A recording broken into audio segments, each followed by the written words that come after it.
అజ్మల్ గారు నమస్తే సార్. నమస్కారం అండి. సార్, చంద్రబాబు నాయుడు గారు, మోడీ గారు, పవన్ కళ్యాణ్ గారు మీటింగ్ అనగానే ప్రజలకు గుర్తొచ్చేది 2014 వెంకన్న బాబు సాక్షిగా ప్రమాణాలు, స్కీమ్ ఆంధ్ర కావాలా, స్కామ్ ఆంధ్ర కావాలా అనేటువంటి విమర్శలు. కట్ చేస్తే కనీసం జగన్మోహన్ రెడ్డి ప్రభుత్వం అని కూడా అనలేదు. జగన్మోహన్ రెడ్డి అవినీతి చేస్తున్నాడని కూడా అనలేదు. మంత్రులు పోటీ పడుతున్నాడు అన్నాడు ఆయన. దత్తపుత్రుడి మీద వాత్సల్యాన్ని పూర్తిగా ఆయన ప్రకటించుకున్నట్టుగా మనం అనుకోవాలా? మీ ఉద్దేశం ఏంటి? నాకు ఫస్ట్ ఇంప్రెషన్ ఏమనిపించింది అంటే, మీటింగ్ లో మోడీ గారి ప్రసంగం చూసిన తర్వాత టీడీపీ జనసేన ఫెయిర్ గేమ్ ఆడుతున్నాయి. జగన్మోహన్ రెడ్డి యథావిధిగా ఫౌల్ గేమ్ ఆడతాడు. అంటే అతను మీరు మంచి గేమ్ ఆడదామని రాదు అతనికి, కోపం ఫెయిర్ గేమ్ రాదు అతనికి, ఫౌల్ గేమే వచ్చు. వచ్చింది ఆడతాడు. మోడీ బీజేపీ గారు మాత్రం డబుల్ గేమ్ ఆడతాడని స్పష్టంగా నిన్నటికి, ఒకవేళ తర్వాత ఏమో మారుతారేమో చాలా చెప్పలేం, కానీ నిన్నటి వరకు ఆయన ఇంకా జగన్మోహన్ రెడ్డి బంధం నుంచి బయటికి రాలేదు. పితృవాత్సల్యం అయితే స్పష్టంగా కనపడుతుంది. దత్తపుత్రుడు, అభిమాన పుత్రుడు అని చెప్పేసి నిర్మలా సీతారామన్ గారు ఎప్పుడైతే దత్తత ఇచ్చిందో జగన్మోహన్ రెడ్డి గారిని, ఆ దొంగ ముఖాన్ని చూసి వాడికి అంత ప్రేమ ఎందుకు నాకు అర్థం అవట్లేదు. అందరికీ సిర్రకు డోకు ఆనందగినట్టు ఉంటది. అసలు ఎందుకు ప్రేమ అవుతుందో నాకు అర్థం అవట్లేదు. మామూలు సాధారణంగా అలా చూపిస్తా ఫోటో డోకు వచ్చేది నాకు. నేను ఛానల్ ఆంధ్ర వెళ్తా మానేసాను తెలుసా మీకు. ఆ ముఖం చూడలేక 3 ఏళ్ళు వెళ్ళలేదు నేను. ఆ ఫ్లెక్సీలు గట్రా చూడాల్సి వస్తుందని టీవీలో కూడా గబక్కన మార్చేసుకోండి. నేను చూడకుండా కళ్ళు మూసేసుకునేవాడిని నేను టీవీలో వస్తే గబక్కని. నిజం అంటే నాకు అంత ద్వేషం కాదు, ఇది అసహ్యం. నాకు ఎవరి మీద ద్వేషం ఉండదండి. ఎందుకంటే అందంగా నీకు పరిపాలించమని అప్పచెప్తే ప్రజల ప్రేమతోటి నువ్వు అంత దుర్మార్గం వ్యవహరించావు. నువ్వు మనిషివా? వివేకానంద రెడ్డి గారి మటర్ చూసిందా? ఆ విషయం బయటకు వస్తున్న కొద్ది తన మీద ఇంకా అసహ్యం పెరిగిపోతుంది. చిచ్చి, ఇటువంటి మనుషులు రాజకీయాల్లో మన పరిపాలకులుగా ఉన్నారా అనిపిస్తుంది. సిగ్గు లేకుండా అతను ఫాలోవర్స్ ఉన్నారు. నేను ఎవరిని ఇప్పుడు ఇలా విమర్శించను, కానీ ఆ ఫాలోవర్స్ కూడా ఆలోచించుకోవాలా. అతను అభిమానించే వాళ్ళు కూడా. ఇప్పుడు నువ్వు అభిమానించే వాడిని బట్టి నీ స్థాయి తెలుస్తూ ఉంటాయి. ఇక్కడ పార్టీలు ఎవరికన్నా ప్రతి ఓడికి ఒక్కొక్క అభిమానం, ఒక నాయకుడి మీద, పార్టీల మీద రాజకీయ అభిమానాలు ఏమి ఉంటాయి, ఉండొచ్చు. కానీ మరీ అంత ఎదం చెడిపోయినోడి మీద, అలాంటి వాడు దుష్టజన సాంగత్యం ఏంటి? మోడీ గారు లాంటి వ్యక్తి ప్రపంచ దేశాలన్నీ కొనియాడుతారు అంటున్నారు, దేశం కోసం ధర్మం కోసం అంటున్నారు. ఇలాంటి జగన్మోహన్ రెడ్డి లాంటి కొంతమందితో అతను సాంగత్యం తప్ప మిగతా ఆయన బాగానే పర్లేదు. కానీ ఒకటి చాలు కదా, స్మెల్ వచ్చే అతనికి. పైగా నిన్న అతను మోడీ గారు వచ్చిన తర్వాత చాలా ఎక్స్పెక్ట్ చేశారు. జగన్ తిట్టకపోయినా పోలవరం ప్రాజెక్ట్ మీకు ఎందుకు లేట్ అయిపోయింది, చంద్రబాబు గారు ఉన్నారు, నేను ఉన్నాను, మీకు మేము పూర్తి చేస్తాం, అయిందేది అయిపోయింది, గతం గత, బెటర్ లేట్ దెన్ ఎవర్, నేను చేయిస్తాను ఓ మాట అందంగా. అమరావతి మీరు ధైర్యంగా ఉండండి, అమరావతి ఎక్కడికి పోదు, నేను శంకుస్థాపన చేశాను. నేను శంకుస్థాపన చేసిన దాన్ని ఆడేవాడు మార్చడానికే అంటే జనాలు ఎగిరి గొంతులు ఎదురు.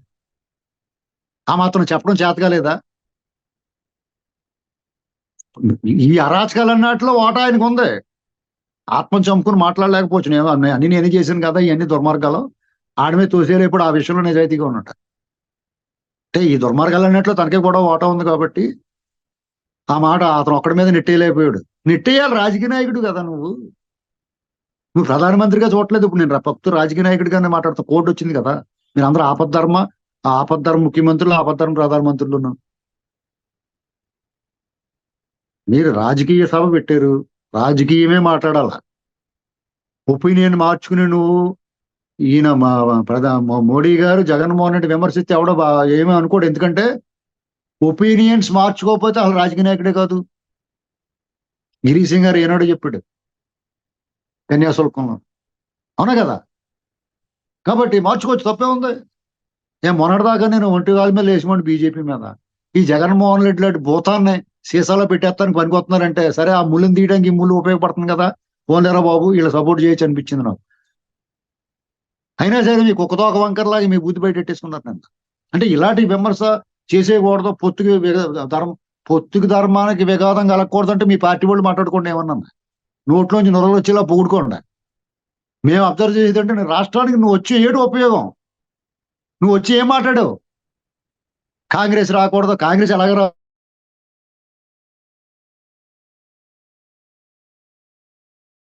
ఈ దేశంలో కూడా రాదు. నువ్వు ఇంకా ఆల్రెడీ చచ్చిన పాము ఏం చెప్తావు నువ్వు? ఆంధ్రప్రదేశ్ లో చచ్చిన పాము కాంగ్రెస్, దాన్ని ఏం చెప్తావు? ఆల్రెడీ ఓ కూర్చోడు ఉన్నాడు, భూతం ఉంది, దొండిపోవడం బ్యాచ్ ఉంది, దాని గురించి మాట్లాడాలా?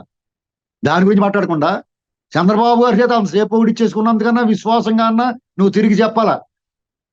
ఆయన అడిగాడు, మద్యం గురించి మాట్లాడాడు, ఈ స్కాముల అవినీతి గురించి చెప్పాడు, అమరావతి గురించి మాట్లాడాడు ఆయన. దానికి కనీసం ఉపశమనంగా మాట్లాడాలి కదా. ఈ ప్రెజర్ అయితే పెట్టాలా టీడీపీ వాళ్ళు?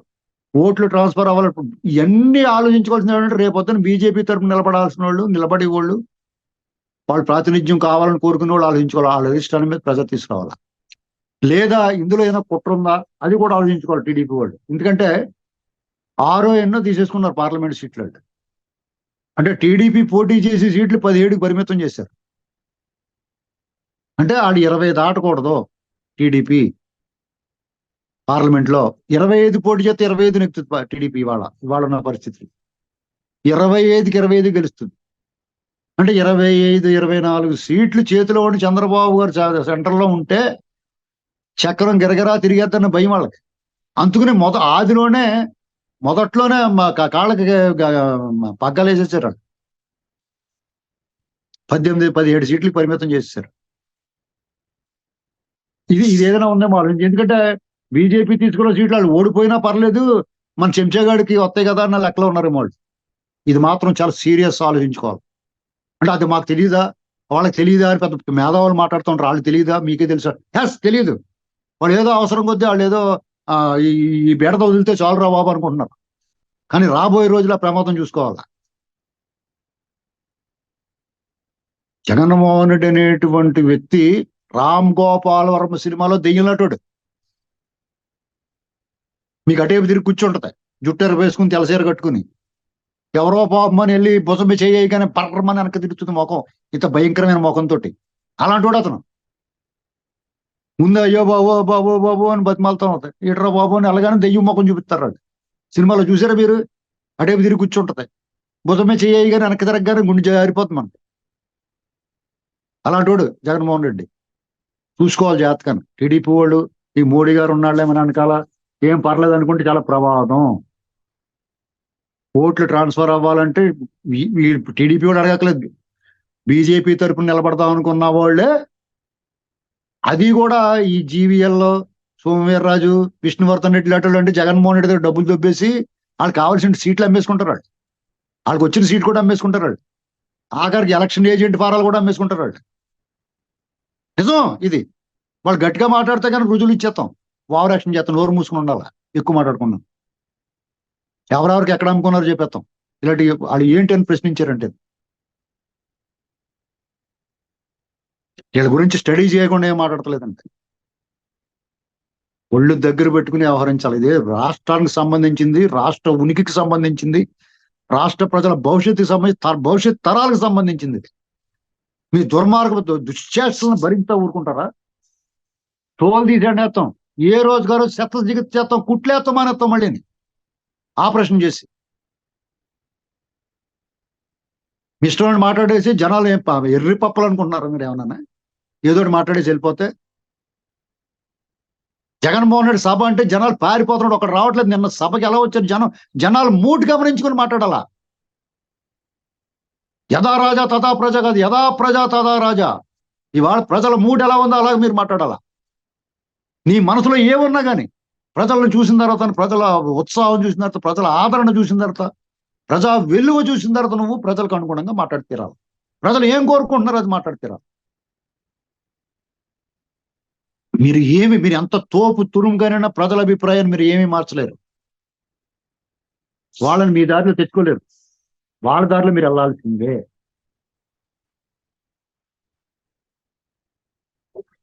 చూద్దాం సార్. మొత్తానికి మరి బీజేపీ వారు మీరు చెప్పినట్టుగానే ఉంటారా, మరి లేదా గాడి తప్పుతారా అనేది కాలం చెప్తుంది. ధన్యవాదాలు.